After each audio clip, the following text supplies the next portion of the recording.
22 परोपकार.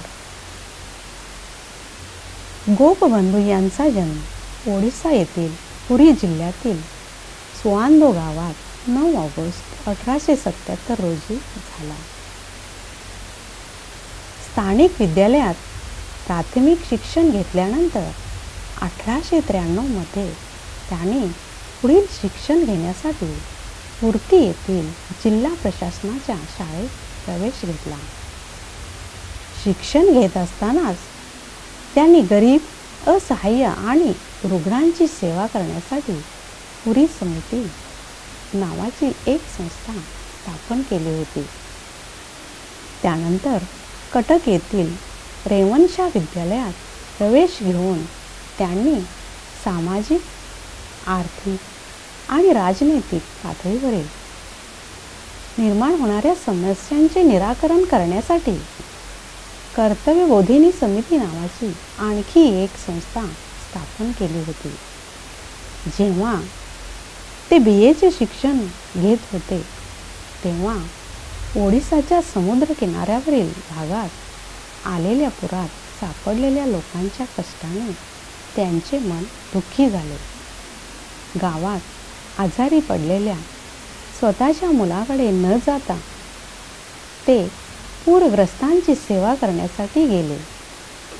परोपकार करण्यासाठी त्यांचे मन नेहमीच व्याकुळ असे. सेवा कार्य केल्यानंतर ते आपल्या गावी आले तोपर्यंत त्यांच्या मुलाचा मृत्यू झाला होता. ते पाहून ते म्हणाले, माझा एक मुलगा जरी गेला असला तरी तेथे अनेक मुलांचे प्राण वाचले, नाहीतर एका मुलासाठी अनेक मुले गेली असते. कलकत्ता विश्वविद्यालयातून त्यांनी LLB ही पदवी मिळवली होती. कलकत्ता येथे राहत असताना तेथे त्यांनी ओडिसातील कामगारांना शिक्षित करण्यासाठी रात्रशाळेची स्थापना केली होती. त्यांच्या या परोपकारी वृत्तीमुळे शिक्षा, संस्कार आणि राजनीतीच्या क्षेत्रात अनेक परिवर्तने घडून आली.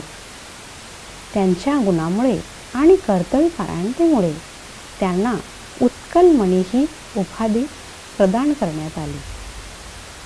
17 जून 1928 साली 51 वर्षाचे असताना त्यांचा मृत्यू झाला.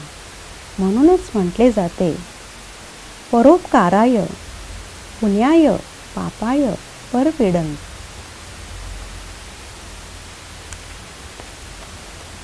अर्थात परोपकाराने पुण्य जमा होते, तर दुसऱ्यांना त्रास दिल्यामुळे आपण पाप संचय करतो. श्रीमद भगवद्गीतेत हेच सांगितले आहे की जे दुसऱ्यांसाठी जगतात त्यांचे जीवन धन्य आहे. प्रयोग 1. दुसऱ्यांवर उपकार केल्यामुळे नेहमीच आपले भले होते. 2. परोपकारी व्यक्तीला सर्वांच्या आशीर्वादाबरोबरच ईश्वराचा आशीर्वाद देखील प्राप्त होतो. 3. आपले भले करणाऱ्यावर उपकार करणे ही मोठी गोष्ट नाही, परंतु आपल्याला त्रास देणाऱ्यावर उपकार करणे हा खरा परोपकार आहे.